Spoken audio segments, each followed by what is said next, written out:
குடிக்கிறதுனால என்ன நீங்க வாங்க இது ஓவர் பவரா பிரேக் பண்ணிட்டு இருக்காங்க இந்த வீட்ல இது பண்றேன்னு சொல்றது நீ அதே மாதிரி சிறு வயசுல ஒண்ணுமே நண்பர்கள் அனைவருக்கும் வணக்கம். இன்னைக்கான ப்ரோமோ 2 நீங்க எல்லாருமே பார்த்திருப்பீங்கன்னு நினைக்கிறேன். ப்ரோமோ 2ல வந்து விஜே பார்வதிக்கும் எஃப்ஜேக்கும் நடக்கிற ஒரு பிரச்சனையை பத்தி தான் காட்டுறாங்க. ஆக்சுவலா இந்த எஃப்ஜே இருக்கார்ல, காலங்காத்தாலேயே ஒவ்வொரு வேலையா சொல்ல ஆரம்பிச்சிட்டாரு. யார் யாருக்கு சொல்றாரு? பார்வதிக்கும் வியானாக்கும் சொல்றாரு. இவங்க மேல என்ன கோவம்ன்றது நமக்கு தெரிஞ்ச விஷயம் தான். விஜே பார்வதி இருக்காங்கல்ல, நான் ஒரு டீயாவது குடிச்சிட்டு தான் வேலையை ஆரம்பிப்பேன்ற மாதிரி சொல்றாங்க. அந்த டீயை போட்டு தந்துடலான்றதுக்காக பிரவீன் ராஜ் வேலையை பார்க்க ஆரம்பிக்கிறாரு. அதுக்கு எஃப்ஜே இருக்கான்ல, நீங்க வேலைலாம் பார்க்க கூடாது, வந்து நில்லுங்க, அதுதான் உங்க வேலைன்ற மாதிரி சொல்றான். அதாவது டீயை போட விடாம இருக்கணும்ன்றதுக்காக இப்படி பண்றான். பிரவீன் ராஜும் அமைதியா இந்த இடத்துக்கு வந்துடுறாரு. இதெல்லாம் ரொம்ப ஓவர் பவரை யூஸ் பண்ற மாதிரி இருக்குன்ற மாதிரி விஜே பார்வதி சொல்றாங்க. இது ரிலேட்டடாக தான் இந்த இஷ்யூ போகுது. அதாவது இந்த எஃப்ஜேவும் சரி ஆதிரியும் சரி, ஆதிரியெல்லாம் போன வாட்டி சூப்பர் டீலக்ஸ் பவரை யூஸே பண்ணல, ஆனால் இந்த வாட்டி ஓவராக யூஸ் பண்ணிட்டு இருக்காங்க. அதாவது சூப்பர் டீலக்ஸ் ஹவுஸில் இருக்கிறதுனாலேயே நீங்கள் எதுனாலும் பண்ணலான்ற அர்த்தம்லாம் கிடையாதுப்பா.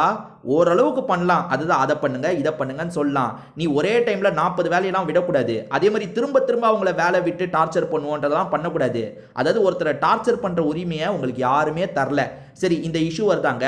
இந்த இஷ்யூ சம்பந்தமா பேசிட்டு இருக்கும்போது இந்த எஃப்ஜே இருக்கான்ல, என்ன சொல்றான்னா, சொல்ற எதையுமே பண்ண மாட்டாங்க, ரூல் எல்லாம் பிரேக் பண்ணிட்டு இருக்காங்க, இதுக்கு நீங்க தான் ஏதாவது பண்ணணும் அப்படின்ற மாதிரி பக்கத்துல இருக்க கனியை பார்த்து சொல்றான். கனி வந்து இவன் சொல்றதை கேட்டு ஆடணும்னா நமக்கு தான் வந்து வீக்கெண்ட்ல பயங்கர ஊக்கு விழும், அதனால கவனமா இருக்கணும்னு கனி சுதாரிச்சிட்டாங்க. கனி இருக்காங்கல்ல, அவ தான் டீ குடிச்சிட்டு வேலை பார்க்குறேன்னு சொல்றால, விட்டுறேன் அப்படின்ற மாதிரி சொல்றாங்க. இது எஃப்ஜேவால ஏத்துக்க முடியல. அப்படி இல்லைங்க, அவங்க டக்கு டக்குன்னு இப்படி சொல்றாங்க, வேலையை இழுக்கிறதுக்காக, அதாவது வேலையை பண்ணாம இழுக்கிறதுக்காக இந்த சாக்கு போக்கெல்லாம் சொல்லிட்டு இருக்காங்கன்ற மாதிரி சொல்றான். ஆனா விஜே பார்வதி கிட்டலாம் அவன் பருப்பு வேகாதுப்பா. நீ வேணா வியானா கிட்ட ஜாலியா ஆதிரியை வச்சு ஃபன் பண்ணி விளையாடலாம். ஏன்னா வியானா வந்து கொஞ்சம் சென்டிமெண்ட் டைப்பு, சீக்கிரமா கண்ணீர் கூட வந்துடும். ஆனா விஜே பார்வதி கிட்டலாம் உன் பருப்பு வேகவே வேகாது.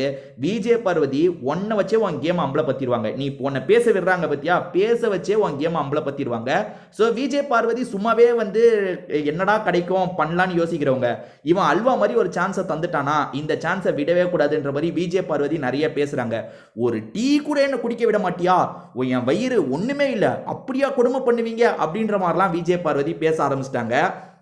விஜே பார்வதிக்கு நம்ம பேசுறதுக்கு கற்று தரணும்ட்டு இல்லை, ஒரு சின்ன விஷயம் கிடைச்சிருச்சுனாலே அதை வச்சு எப்படி பேசணும்னு அவங்களுக்கு தெரியும். ஸோ அந்த மாதிரி பேசுறாங்க. என்ன சொல்றாங்கன்னா, ஏன்பா நீ சொல்ற வேலையை செய்யறதுக்கு முன்னாடி ஒரு டீ கூட குடிக்கூடாதுன்னு எதிர்பார்க்குறியா, அந்த மாதிரி நீ பண்றியா, பவரை ஓவரா யூஸ் பண்றியா, நீ அப்படிலாம் பண்ணுவேன்னா நீ சொல்றதை என்னால் பண்ண முடியாது, நீ பண்ண வேண்டியதை பார்த்துக்கோ அப்படின்ற மாதிரி சொல்லிட்டாங்க.